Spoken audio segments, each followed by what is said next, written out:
Welcome back after the break. आप देख रहे हैं आज पाकिस्तान। दुनिया में कहा जाता है कि हर रिश्ते की बुनियाद लेन देन पर है, यानी गिव एंड टेक की दुनिया है।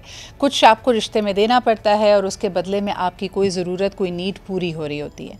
लेकिन सिर्फ दुनिया में एक ऐसा बेलौस रिश्ता है जिसमें सिर्फ और सिर्फ आप रिसीविंग एंड पर होते हैं, यानी आपको सिर्फ और सिर्फ बेपनाह मोहब्बत मिलती है, आपको अनकंडीशनल लव, हिफाजत, यानी आपकी तमाम ज़रूरियात आपकी प्राइमरी केयर टेकिंग पे, यानी वो वक्त जब आप शायद बोलना भी नहीं जानते, चलना भी नहीं जानते, उस वक्त भी आपकी बात को समझा जाता है, आपकी ज़रूरत को पूरा करते हैं। और ये दो खूबसूरत रिश्तों को हम अपने वालिदैन कहते हैं। लेकिन जैसे जैसे औलाद बड़ी होती है और दुनिया की हवा उसको लगती है और दुनिया को एक अलग नज़रिए से वो देखने लगती है, तो ये सवाल ज़रूर करती है कि अपने वालिदैन से कि उन्होंने आपको क्या दिया। जो फरमाबरदार औलाद होती है वो तो अच्छे अंदाज में इसको बयान करती है कि मुझे जो कुछ मिला, मेरा जो वैल्यू सिस्टम है, मेरे बात करने का तरीका, मेरा जो कुछ भी आज मेरे पास है, वो सब मेरे वालिदैन की दुआ और उनकी मेहनत है। लेकिन जो नाफरमान औलाद होती है, जिसको दुनिया में ऐसा लगता है कि वो उसके लिए कुछ भी किया जाए वो इनफ नहीं है, वो अक्सर ये सवाल करती हुई नज़र आती है कि जो कुछ भी आपने दिया है उससे आप बहुत बेहतर कर सकते थे। और ये बातें यकीनन वालिदैन के दिल को दुखाती हैं।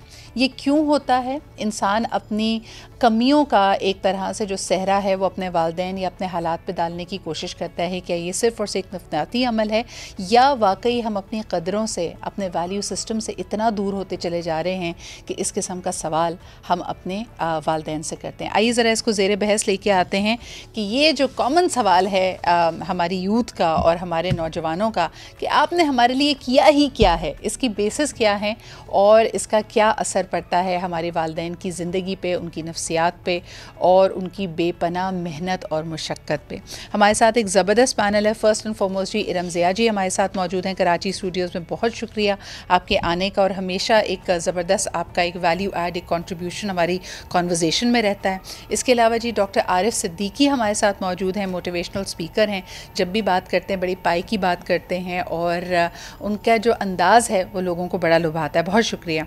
Last but definitely not the least, इसके अंदर जो हम साइकोलॉजी की बात कर रहे हैं कि जिस तरह एक औलाद उम्र के साथ साथ उसकी जो थॉट्स हैं उनकी नशोनुमा कैसे होती है, उसका थिंकिंग प्रोसेस कैसे आगे बढ़ता है। एक वो वक्त के कपड़ा सेलेक्ट करने या छोटी सी छोटी चीज़ सेलेक्ट करने से पहले भी वालिदैन को बेहतरीन चीज़ पता है, इस बात पे कोई दो राय नहीं होती। To eventually getting to the point के आपको क्या पता, मेरी ज़िंदगी है, मुझे ज़्यादा पता है। ये किस तरह हो पाता है ये हम जानेंगे आयशा शाहिद शेख से, जो कि क्लिनिकल साइकोलॉजिस्ट है। बहुत शुक्रिया आयशा हमारे साथ मौजूद होने के लिए। आरिफ साहब, अगर गुफ्तगू का आगाज़ मैं आपसे करूँ, मुझे बताइए कि अक्सर ये जो सवाल है ना कि आपने हमारे लिए किया ही क्या है, ये वालिद की तरफ डायरेक्ट किया जाता है। माँ तो अगर दिन भर में मुशक्क़त करती है, सुबह उठती है, खाना बनाती है, आपको वक्त देती है, आपको दुनिया में लाती है, इसका औलाद को किसी ना किसी तरीके से अदराक होता है। लेकिन एक वालिद के लिए जो हमने प्राइमरी रिस्पॉन्सिबिलिटी आज की दुनिया में बना दी है वो ये कि आपने नान नफ़का उठाना है, माली कफ़ालत करनी है। और हर औलाद को ये लगता है कि हमारे पास कम पैसे, ज़्यादा पैसे होने चाहिए थे, तो वो वालिद को कटहरे में खड़ा करके कहते हैं आपने किया ही किया है, आपने एक घर बनाया तो आपको 3 घर बनाने चाहिए थे, आपको ज़्यादा बड़ी गाड़ी लेनी चाहिए थी और आपको बैंक बैलेंस भी हमें देना चाहिए था ताकि हमें आसानी हो ज़िंदगी में। ये जो रवैया है ये आप क्यों समझते हैं कि वालिद की तरफ आता है? मैडम, आपने अपने सवाल में इसका जवाब भी खुद ही दे दिया। जो बच गया वो मैं बता देता हूँ। आगे चलने से 2 मुहावरे ज़हन में रखिएगा कि हमारा सिलेबस या हमारे आसपास की एनवायरनमेंट सोचों को कैसे चेंज करते हैं। हमारे सिलेबस में पढ़ाया जाता है मुहावरा, बाप बढ़ाना भैया सबसे बड़ा रुपया। बाप बढ़ाना भैया सबसे बड़ा रुपया। दूसरा मुहावरा है, जरूरत के वक्त गधे को भी बाप बनाना पड़ता है। अब देखें कि ये मुहावरे किस तरह के माइंड सेट को तश्कील दे रहे हैं कि सबसे बड़ी चीज जिसकी तरफ आपने इशारा किया, रुपया, पैसा, मादी जरूरियात, बल्कि लग्जरीज हैं। जो लग्जरीज दे, अगर वो गधा भी है तो उसे बाप बनाने में कोई हर्ज नहीं। रिश्ते की कोई वैल्यू नहीं, ना बाप हो ना बड़ा भाई हो। अगर रुपया दिया जा रहा है तो सबसे बड़ी कदर उसकी है। एक बहुत बड़ा माइंडसेट जो हमारी सोसाइटी में ये पैदा हो गया। दूसरी बात जिसकी तरफ आपने इशारा किया कि बाप के जिम्मे सिर्फ नानो नफका और अखराजात पूरा करना रह गया। अब वो उतना टाइम नहीं दे पा रहा। बाज़ औक़ात तो मुल्क से बाहर है, बाज़ औक़ात वो शहर से बाहर है। अगर मुझे ले लें तो मेरा ऑफिस इस्लामाबाद में है, रहाइश मेरी उकाड़ा में है, 8 घंटे की ड्राइव है।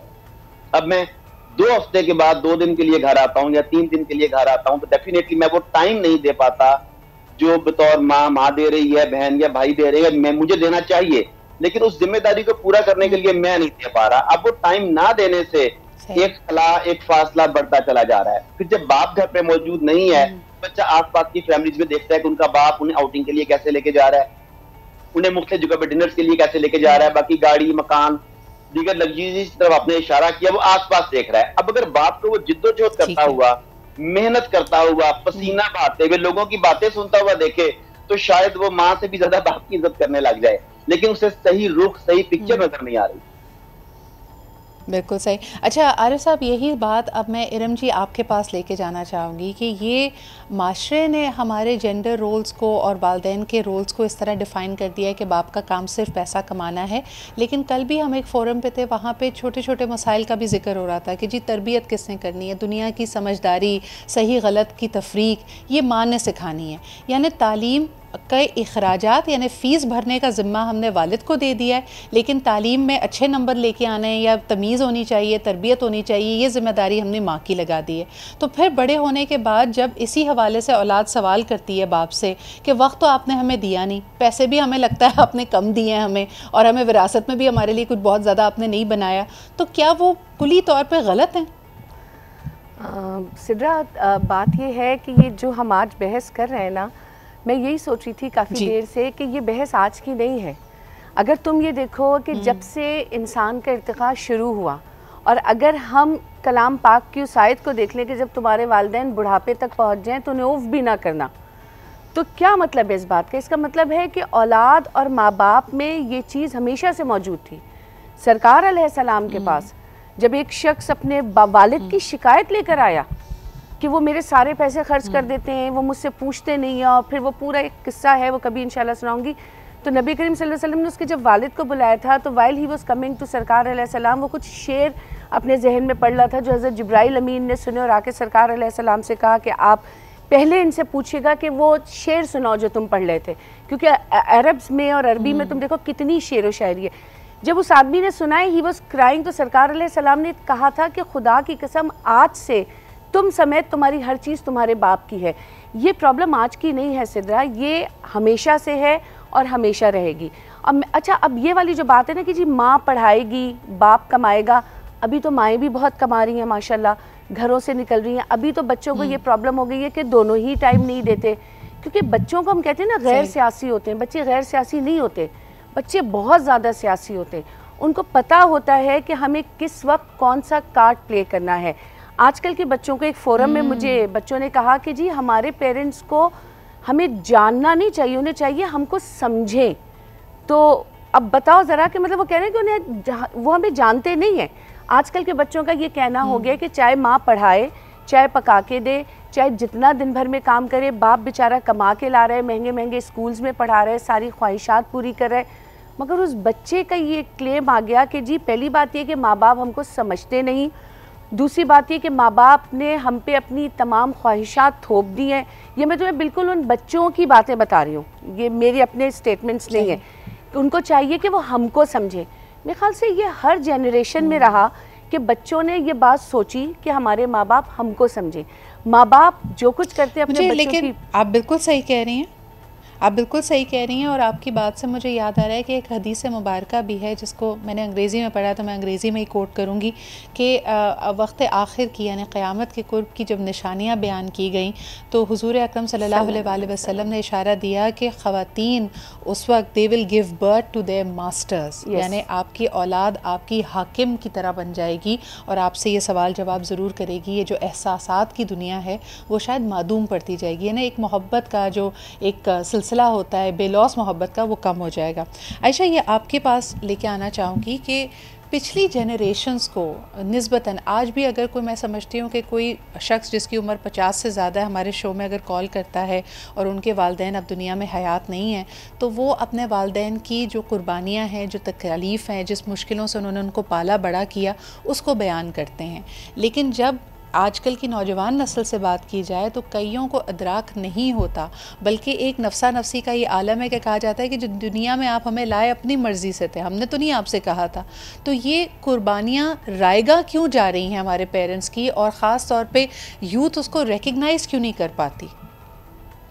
अच्छा, जैसे जैसे आपने अभी क्वेश्चन में आंसर थोड़ा सा कर दिया है, यहाँ पे देखने वाली बात ये भी है कि जो सवाल है, ये जुमला बोला जाता है कि आपने हमारे लिए क्या किया है, ये मोस्टली यूथ ही कह रहा होता है या नौजवान नस्ल जब कोई बच्चे बड़े हो रहे होते हैं वो कह रहे होते हैं। साइकोलॉजिकली साइंटिफिकली हम ये भी देखते हैं कि once you go into the race, जब आप उस रेस में जाते हैं जहाँ पे आप पैसे कमाना शुरू करते हैं, खुद वालिदैन बनते हैं, तब ये एहसास कहीं ना कहीं कम भी हो जाता है। तो ये एक उम्र से भी जुड़ा हुआ इसका एक रवैया है कि अगर आप अभी उस फील्ड में नहीं है जहाँ पे आपके पेरेंट्स हैं प्रैक्टिकली, तब भी आपको इतना एहसास नहीं होता जब तक आप उसमें नहीं जाते। तो अगर आप उसको खुद एक्सपीरियंस करेंगे, खुद आपके सामने होगा, तो शायद ये चीज़ कम नजर आएगी। और अगर आप खुद देखें तो बड़ी उम्र के जो थोड़े से लोग होते हैं, जो खुद पेरेंट्स होते हैं, वहाँ पर जुमला सुनने में कम आता है। तो ये भी चीज़ है जो कि इस जुमले को भी फॉलो कर रही है। सही। अच्छा, जब आपने जुमलों की बात की आयशा, पेरेंट्स भी अक्सर सिखाने के लिए, समझाने के लिए, अगर उनको इस किस्म के सवाल जवाब उनसे किए जाते हैं तो वो पलट कर यही जुमला कहते हैं कि जब खुद वालिदैन बनोगे तब पता चलेगा। तो क्या डेप्थ है इस जुमले की? उनको लगता है कि आप हमारी फीलिंग्स, हमारी परेशानियां समझ ही नहीं सकते जब तक आप खुद उस लाइफ के फेज़ में नहीं जाएंगे। अगर हम साइंटिफिकली देखें तो हम कहते हैं जब से एक शख्स पेरेंट बनता है, चाहे वो वालिद बने या वालिदा बने, तो वहाँ पर उसके ब्रेन में, उसकी बॉडी दोनों में चेंजेस आना शुरू होते हैं। मर्द हजरात के लिए भी ब्रेन में टेस्टोस्टेरोन के लेवल के ऊपर बहुत ज़्यादा डेफिनेटिव चेंजेस आते हैं, जिसकी वजह से वो ज़्यादा इमोशनल होते हैं। और आप कहते हैं कि जो उनका फन सीकिंग या थ्रिल सीकिंग वाला एलिमेंट होता है वो कम होना शुरू हो जाता है और वो नर्चरिंग की तरफ जाते हैं। हालांकि हम साइंटिफिकली नर्चरेंस को सिर्फ खवातीन के साथ एसोसिएट करते हैं कि जो माँ होती है वही नर्चर करती है, लेकिन साइंटिफिकली ब्रेन की स्टडीज में ये भी नजर आता है कि जो हस्बैंड्स होते हैं, जो फादर्स होते हैं, उनका ब्रेन का जो निजाम है वो भी चेंज होता है। अब अगेन जो हमारे यानी दोनों में जी, हमारे दोनों में चेंजेस आते हैं। इस पर मजीद भी बात करते हैं। आयशा, एक कॉलर हमारे साथ है, उनकी बात भी सुन लेते हैं। हेलो, अस्सलाम वालेकुम। बिस्मिल्लाहिर्रहमानिर्रहीम। अस्सलाम वालेकुम। माशाल्लाह, ये आरिफ साहब ने माशाल्लाह बहुत ही अच्छी बातें बताई हैं और मैं आपसे थोड़ी सी पीछे बैकग्राउंड लेना चाहता हूँ। ये माँ बाप से सवाल क्यों करते हैं, ये बहुत बड़ा जवाब बड़ा खतरनाक है इसका। माँ बाप जैसे ही हराम खिलाएंगे वैसे औलाद निकलती है, बुरा मत मानना। हलाल खिलाएंगे एक औलाद निकलती है, इसलिए माँ बाप आजकल हो गए खतरनाक बच्चे। अच्छा, अगर हम इतनी तकलीफ से बात ना भी करें, क्योंकि चलें हर इंसान अपनी तरफ से कोशिश तो रिज़्क़ हलाल की करता है। मुझे ये बताइए कि बच्चे अपने वालिदैन का वो रुख भी तो देखते हैं ना, कि जब बच्चे बहुत छोटे होते हैं और वो देख रहे होते हैं कि वालिदैन उनके नाना नानी, उनके दादा दादी से किस किस्म का रवैया अपनाए हुए हैं। कुछ लोग कहते हैं कि ये कारमा भी है, चीज़ें पलट कर भी आती हैं। आप इस बात पर यकीन रखते हैं? जी हाँ, 101% में यकीन रखता हूँ। सब जैसा आम के गिटर लगाओगे आम निकलेगा, आलू लगाओगे तो आलू निकलेगा, जो बोगे वो आपने खाना ही खाना है। और दूसरी बात है, जिसने अपने माँ बाप की खिदमत की होती है उसके औलाद भी आगे करती है। ये भी बैग पीछे आता है, अल्लाह ताला के निज़ाम में कुदरत है। जी बिल्कुल, जैसे कहा जाता है ना कि नेकी का बदला सिर्फ नेकी। अगर आप अपने वालिदैन के साथ नेकी करेंगी तभी आप अपने बच्चों से अच्छे सलूक की, नेकी की उम्मीद कर सकते हैं। छोटा सा ब्रेक लेते हैं, वापस आएंगे और इस सिस्टम पे भी बात करेंगे। हमें नहीं पता जब हम लड़ाइयाँ लड़ रहे होते हैं अपने वालिदैन से, तो आपके छोटे बच्चे उस चीज़ को ऑब्ज़र्व कर रहे होते हैं। एक छोटा सा break and will be right back.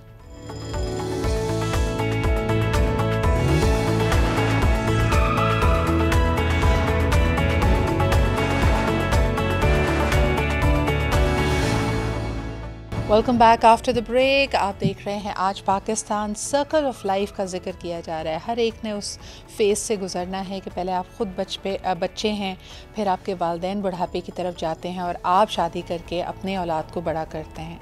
तो इसमें एक बड़ा इंपॉर्टेंट कंपोनेंट ये है कि आपका जो रवैया आपके वालिदैन की तरफ है, ख़ुसूसन जब वो बुढ़ापे की तरफ पहुँच जाते हैं, इज़ समथिंग जो आपके बच्चे नोटिस कर रहे होते हैं।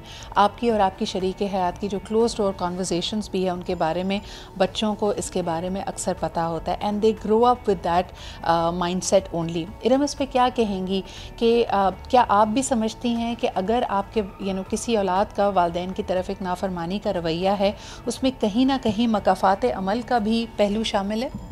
बिल्कुल सिद्रा, मैं इससे 100% एग्री करती हूँ, क्योंकि देखो बच्चा बचपन से, हम कहते हैं ना, कुछ नॉन वर्बल कम्युनिकेशंस होते हैं। वो सिर्फ देख रहा होता है कि मेरे दादा दादी के साथ मेरे बाप का, मेरी माँ का क्या सलूक है। अब वो उसको सीख रहा है, उसको भी नहीं पता कि क्या सियासतें हैं, क्या नफ़रतें हैं, वो सिर्फ उस चीज़ को सीख रहा है। या फिर अगर पेरेंट्स की जो लाइफ है वो अच्छी नहीं है, अगर उसमें झगड़े हैं, देखो बच्चे को कभी भी ना क्वांटिटी ऑफ टाइम की ज़रूरत नहीं होती, क्वालिटी ऑफ टाइम की ज़रूरत होती है। अगर आप उसके साथ दिन के 40 मिनट भी बैठते हैं तो वो उसके लिए बहुत काफ़ी होता है, क्योंकि आप उसको वो टाइम दे रहे होते हैं।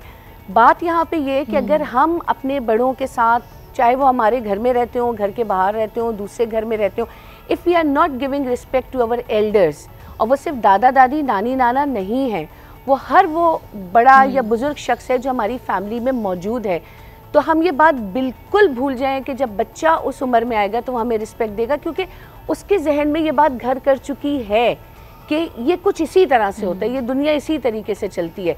और देखो बाप, अभी जैसे इन्होंने कहा था कि वक्त पे गधे को भी बाप बना लो, तो देखो इस मुहावरे में एक ये भी बात है कि ना बाप कितनी इम्पोर्टेंट चीज़ है कि अगर ज़रूरत पड़े तो गधे को भी बाप बनाओ। तो बाप की हैसियत जो है वो ज़िंदगी में बहुत ज़्यादा है। और एक शेर मुझे भी ब्रेक में याद आया था कि बाप रोटी है, कपड़ा है, मकान है, बाप नन्हे से फरिश्ते का बड़ा आसमान है, बाप है तो बच्चों के सपने हैं, बाप है तो बाज़ार के सारे खिलौने अपने हैं। ये बात एक बच्चा जानता है कि बाप का साया कितना ज़रूरी है, लेकिन पेरेंट्स को ये बात रियलाइज़ करनी चाहिए, वो है ना कि अल्फाज ज़बान रखते हैं, वो काट डालते हैं, वो उनके जहन को काट डालते हैं। तो हमको चाहे बच्चा छोटा हो या बड़ा हो, तो अपने हर लफ्ज़ को इतना सोच के अदा करना है कि ये जो हमारे लफ्ज़ हैं ये इस जड़ में पानी की तरह गिर रहे हैं जो हमारी लगाई हुई है, और बच्चे उस दरख्त का फल हैं बेसिकली। कभी आपके ऊपर है कि आप इसी बात को अगर मैं आगे लेके जाऊं, बिल्कुल सही कह रही हैं। और ये बात अगर मैं आपके पास दोबारा लेके आऊँ आरिफ साहब, सिर्फ़ और सिर्फ ये नहीं कि बच्चा आपका बुज़ुर्गों के साथ क्या रवैया है ये नोटिस कर रहा है, ये जो सवाल पैदा होता है कि तुम्हारे बाप ने किया ही क्या है, या तुम्हारी माँ ने वो वक्त नहीं दिया, वो एक अच्छी माँ नहीं थी। कई दफ़ा ये वालिदैन के आपसी इख्तलाफात और ऊंची आवाज़ में किए हुए झगड़े हैं जो बच्चे के जहन पे जा रहे होते हैं। ये सवाल करना कि तुम्हारे बाप ने हमारे लिए बहुत कुछ नहीं किया, या तुम्हारा बाप सेल्फिश है, या तुम्हारी माँ सेल्फिश है, उसको सिर्फ़ और सिर्फ अपनी पड़ी है, ये बातें बच्चा अक्सर वालिदैन से ही सीख रहा होता है। इस बारे में आप क्या कहेंगे कि कई दफ़ा जब पेरेंट्स आपस में लड़ रहे होते हैं उनको ये एहसास नहीं होता कि ये आने वाले वक्त के लिए बच्चे को अपने आप से, अपने घर से दूर कर रहे हैं? जी मैडम, आप 100% दुरुस्त कह रही हैं, और मैं कहूँगा कि मेजर रोल इसी चीज़ का है। और इसमें कम खतरनाक तो यह है कि बच्चे के सामने दोनों लड़ रहे हैं और बच्चे को पता है कि ये लड़ रहे हैं, गुस्से में कह रहे हैं, लेकिन बाप में और माँ में एक और इनसिक्योरिटी भी होती है जो उन्होंने अपने माँ बाप को लड़ते हुए देखा होता है। फिर माँ बाप किसी एक बच्चे को अपना बना लेते हैं, दूसरे को इग्नोर कर देते हैं। अब वो इनसिक्योरिटी बाप में भी आई होती है, माँ में भी आई होती है। अब वो दूसरे पार्टनर की मौजूदगी में जब बच्चे से ये बात करते हैं कि तेरी माँ ने क्या किया मेरे लिए, या तेरे बाप ने आज तक क्या किया, वो सारी जिंदगी तो बाहर दोस्तों में बैठा रहता है, रात को वो लेट आता है, सुबह जल्दी चला जाता है, मैं ना होती तो ये घर कैसे चलता। अब जब वो अकेले में तन्हाई में साथ चिमटा के बच्चे से ये बात करेगी तो इसका इम्पैक्ट बहुत ज्यादा होगा बनिस्बत इसके कि दोनों लड़ रहे थे, लड़ते हुए भी नेगेटिव बातें कहते हैं, भला कहते हैं, शाउट, लेकिन उसका असर कम है। बच्चे को पता है कि ये लड़ाई हो रही है, और बच्चा भी जब लड़ता है तो कह देता है। लेकिन जो तन्हाई में कहा जाता है, मेरा ख्याल है कि शायद सबसे ज्यादा बच्चे के ज़हन को सबोताज ये चीज करती है कि माँ बाप अपनी इनसिक्योरिटी में बच्चे को अपनी तरफ करने के लिए दूसरे से दूर करना चाहते हैं, लेकिन ओवरऑल फिर बच्चा दोनों से दूर हो जाता है। लेकिन ये कितनी एक फ़ाइन लाइन है। आरिफ साहब, इस पे भी बात करें कि अक्सर ख़वातीन अपनी शादियों में जब नाखुश हैं या उनको लगता है कि उनके साथ इंसाफ नहीं किया जा रहा, तो वो हमारे ड्रामों में भी दिखाया जाता है, आप अपने इर्द गिर्द की कहानियों में भी देख लें, वो इंतज़ार कर रही होती हैं, वो समझती हैं कि मेरा वक्त उस वक्त आएगा जब मेरी औलाद जवान हो जाएगी, मजबूत हो जाएगी, मेरा आज छोटा सा बेटा है, जब ये 18-19 साल को पहुँच जाएगा तो ये मेरी ढाल बनेगा। तो इसी नीयत के साथ वो वक्त गुजार रही होती है। तो वो तो एक तरह से जो उसकी थॉट प्रोसेस है, अगर माँ की थॉट प्रोसेस नेगेटिव है तो वही नेगेटिविटी वो अपने बच्चों में ट्रांसफर कर रही होगी। मैडम, इसकी वजह ये है कि लड़के के घर में लड़के को ये बताया जाता है कि बीवी को काबू में कैसे करना है, बीवी के घर में बताया जाता है कि शौहर को राह रास्ते पे कैसे लाना है, काबू में कैसे करना है। दोनों घरों में अगर दोनों को ये बताया जाए कि शौहर को खुश कैसे रखना है, बीवी को खुश कैसे रखना है, तो बेशुमार मसाइल हल हो जाएं। मगर शुरू से ही बताया जाता है कि अपने दूसरे पार्टनर को कंट्रोल कैसे करना है। अब जब बीवी शुरू में कंट्रोल नहीं कर पाई तो फिर वो बच्चे को अपना हथियार बनाकर तैयार करती है कि जब बच्चे बड़े हो जाएंगे फिर ये मेरी तरफ होंगे, मैंने इन्हें वक्त दिया। तो बेसिकली ये कंट्रोल करने की जो ख्वाहिश है ना कि इन चीजों को मैं कंट्रोल कर लूं, कि मर्द में भी है और औरत में भी है, वो खुश नहीं करते एक दूसरे को, एक दूसरे को आप काबू में करना चाहते हैं। ये बहुत बड़े मसाइल पैदा करती है। बिल्कुल सही। अच्छा, ये तो हम एक्सट्रीम सिचुएशंस की बात करें। आयशा, आपकी तरफ लेके आना चाहूँगी, आजकल का जैसे रुझान है कि लोग बार बार बुराई करते हैं कि जी पाकिस्तान में रखा ही क्या है, पाकिस्तान में कोई सिस्टम नहीं है, पाकिस्तान में कोई मुस्तकबिल नहीं है। तो वो वालिदैन जिन्होंने पूरी ज़िंदगी मेहनत करके आपको पढ़ाया लिखाया, आपको किसी काबिल बनाया, आज आप अच्छी अपॉर्चुनिटीज़ के लिए, एक बेहतर ज़िंदगी के लिए वतन छोड़ के जा रहे हैं, और ठीक है आपको पैसा, नाम, दौलत, शोहरत, आसाइशें सब मिल जाएंगी, लेकिन फिर उनकी एज ऐसी है कि बहुत लंबा अरसा अपनी बीमारी, अपने बुढ़ापे के साथ वालिदैन बेचारे पाकिस्तान में गुजार रहे हैं और बच्चा बाहर चला गया है। ना उनके लिए सफ़र करना मुमकिन है, आप तमाम तरह आसाइशों के बावजूद ना अपने वालिदैन को ज़्यादा देर अपने पास रख सकते हैं, ना बुला सकते हैं, बल्कि अनफेयर भी है कि उनकी पूरी ज़िंदगी अगर पाकिस्तान में है तो आप उनको अपरूट करके ले जाएँ। ये भी तो चीज़ हमारे यहाँ रिश्तों में दूरियाँ पैदा कर रही है, इसका क्या हल है? अनफॉर्चुनेटली कंडीशन इस तरह की हुई है कि बहुत से लोगों को अच्छे मौके के लिए, अच्छे ज़राए के लिए बाहर जाना पड़ रहा है, पाकिस्तान छोड़ के जाना पड़ रहा है। तो ये तो बहुत ही अनफॉर्चुनेट सी कंडीशन है हमारे मुल्क की। मेरा नहीं हाल कि कोई भी शख्स अपनी फैमिली से दूर जाना चाहता है, ना ही बहुत ही बच्चे जाना चाहते हैं स्कूल। लेकिन ये है कि यहाँ पे क्योंकि टेक्नोलॉजी हमारी बेहतर हो गई है तो उसमें चीज़ें बेहतर हो गई हैं, रवाबित बेहतर हैं। बहुत से लोगों को ऐसा भी देखते हैं जो पेरेंट्स को नहीं भी छोड़ कर जाते, लेकिन ये अगर पेरेंट्स खुद से बाउंड करके भी रखें, बच्चों को जाने ना दें, तो वहाँ पे एक सेंस ऑफ रिग्रेट या एक कश्मकश आ जाती है, जो अंदरूनी एक कश्मकश आती है, आपको प्रॉब्लम शुरू होने के चांसेस होते हैं। तो एक बेहतरी यही होती है कि आप बच्चे जहाँ पे जाने दे रहे हो तो जाने दें, लेकिन कोशिश ये करें कि पेरेंट्स जो हैं वो अपनी लाइफ को इस तरह से केटर करें कि वो बहुत ज़्यादा डिपेंड ना कर सके। अगर कोई अकेला पेरेंट्स है तो अच्छा, ये आप कह रही हैं कि उनके अपने आप को दिलासा देने के लिए, अपने आप को मैनेज करने के लिए बेहतर ये है कि आप ज़्यादा तकलीफ़ में ना रहें।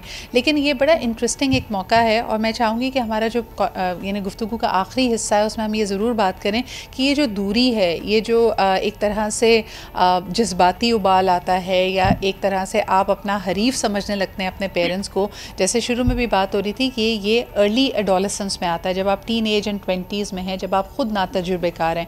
वक्त के साथ साथ वक्त आपको बहुत कुछ सिखाता है एंड यू रियलाइज इट। लेकिन इस कॉलेज पीरियड में बच्चों के साथ दूरी को ना आने दें। अगर वो कोई बदतमीज़ी करें तो पेरेंट्स अपने आप को कैसे हैंडल करें, यानी उनकी कहीं भी कोई बात अगर बहुत ज़्यादा दिल को लग गई है तो फिर क्या करना चाहिए उनको, how should they manage their own emotions. इस पर ज़रा बात करते हैं जी एक छोटे से ब्रेक के बाद।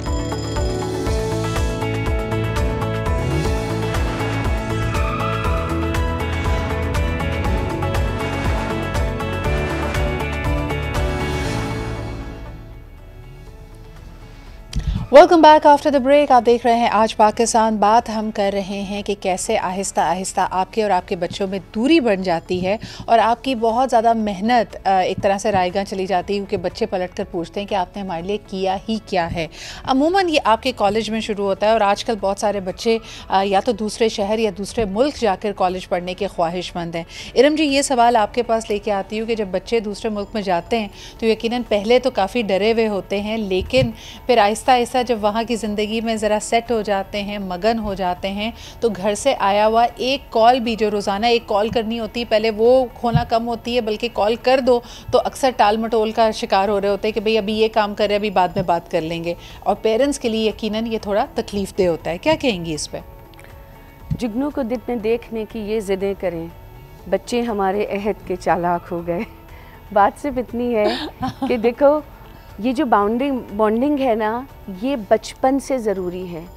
आप बच्चे को अगर बचपन में पार्टीज़ में जा रहे हैं, कहीं भी जा रहे हैं, घर पे छोड़ के जाएंगे, आप उस वक्त निगलेक्ट कर रहे हैं उसको। जब वो बच्चा आपसे दूर जाएगा तो वो भी आपको उसी तरह निगलेक्ट करेगा। सिद्रा, बच्चे बाहर पढ़ने जाएं, बच्चे कॉलेजेस में जाएं, यहाँ भी माओ को ये प्रॉब्लम होती है कि मैं फ़ोन करती हूँ तो बच्चा फ़ोन नहीं उठाता। हालात ऐसे होते हैं, माएँ परेशान हो जाती हैं, बाप परेशान हो जाते हैं, 2 मिनट कॉल ना मिले आपको फ़िक्र हो जाती है। लेकिन एट द सेम टाइम ऐसे भी बच्चे हैं जो बाहर जाके ज़्यादा ज़िम्मेदार हो जाते हैं कि उनको पता होता है कि I have to inform my parents कि मैं कहाँ हूँ, मैं घर आ गया, मैंने क्या खाया। ये शहर से बाहर जाते हैं। तो मैं सारी बात यही समझती हूँ कि देखो बच्चे, मैंने हमेशा कहा कि हमारी कुल कायनात ये हमारे बच्चे होते हैं। तो फ्यूचर तो किसी ने नहीं देखा होता, लेकिन अपना बेस्ट हर लिहाज से अपनी औलाद को देना चाहिए।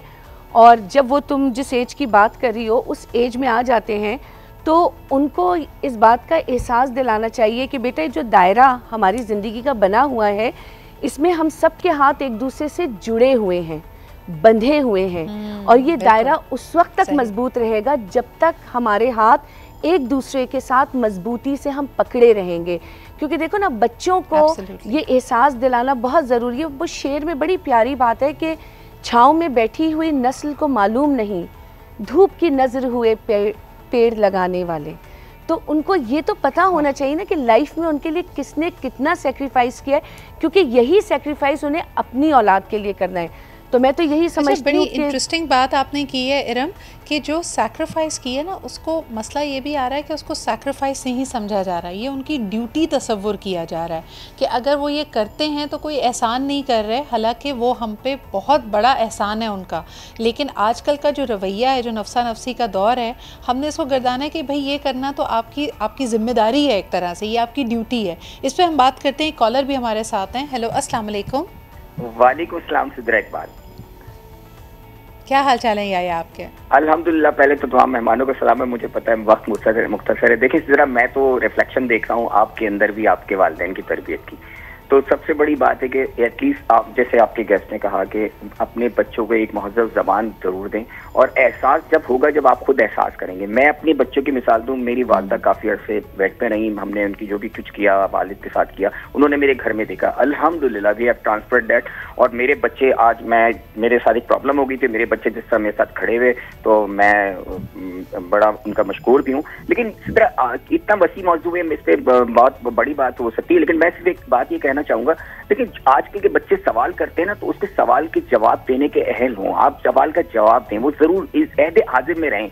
जो मेरा सवाल आपके पैनल से वो ये, देखें आप बच्चों के मुस्तकबिल बनाने के लिए आप बाहर भेजते हैं, सब कुछ करते हैं, लेकिन जो असल बच्चों की जरूरत होती है ना, जवानी में तो आप सब कुछ कर रहे होते हैं। जब बुढ़ापे में आपके बच्चे आपके पास नहीं होते, वो दूरी पे होते हैं, जब आपकी जरूरत होती है तो वो नहीं होते, मोहल्ले वाले आपकी हेल्प कर रहे होते हैं, उस वक्त की फीलिंग ऐसी होती है कि बड़ा मुश्किल होता है। बुढ़ापे में आपको औलाद का सहारा जरूर चाहिए। इस बारे में आप क्या कहेंगे? बिल्कुल सही याया, बहुत बहुत शुक्रिया। इसमें तो कोई दो राय नहीं हो सकती कि वालिदैन को औलाद का सहारा चाहिए। लेकिन अभी एक बात बड़ी अच्छी आयशा ने की थी कि थोड़ा सा डिस्टेंस अपने आप को अपने ऊपर इंडिपेंडेंट भी रहने दें। कई दफ़ा देखा गया है कि बच्चों के दबाव में आके वालिदैन अपनी जायदाद, जो भी अपनी पेंशन फ़ंड्स हैं, वो ख़त्म कर देते हैं। अगर एक पूरी ज़िंदगी की कुल जमा पूंजी एक घर बनाया है, बच्चों के दबाव में आके उसको बेच देते हैं कि किसी बच्चे को ज़रूरत है या बच्चे अपना हिस्सा मांग रहे हैं। इस पर आरिफ साहब आप क्या कहेंगे? यानी इस हद तक बच्चों की मोहब्बत का या उनकी तरफ से उनको राज़ी करने का जो जोश और जुनून है, और यकीनन बुढ़ापे में वालिदैन समझते हैं कि भाई इस औलाद के अलावा मेरे पास दुनिया में है क्या, अगर इसको खुश करने के लिए मुझे अपने पैसे ख़त्म भी करने पड़े, ये घर बेचना भी पड़े, तो it's not a big deal. आप उन वालिदैन को क्या मशवरा देंगे कि क्या ऐसा करना सही है उनका? मैडम, मोहब्बत तो हमेशा दो तरफा होती है। अगर वालिद मोहब्बत का मुजाहरा कर रहा है तो औलाद उस मोहब्बत का मुजाहरा उस लेवल पर, उस एज में क्यों नहीं कर रही? वालिदैन जो ये करते हैं, जैसा आपने कहा कि फंड सारे के सारे दे दिए, मकान की तकसीम कर दी, ये मोहब्बत में नहीं करते, ये डर के करते हैं। उन्हें उनके छिन जाने का, उनके खो जाने का खौफ होता है। वो शातिर बच्चे उन्हें ब्लैकमेल करते हैं, इमोशनली ब्लैकमेल, कि अगर आपने इस वक्त मुझे ये ना दिया, मेरा कैरियर तबाह हो जाएगा, मैं नाराज हो जाऊंगा, मैं खुदकुशी कर लूंगा, मैं नशा करने लग जाऊंगा, मैं छोड़ के चला जाऊंगा, मुल्क से बाहर चला जाऊंगा।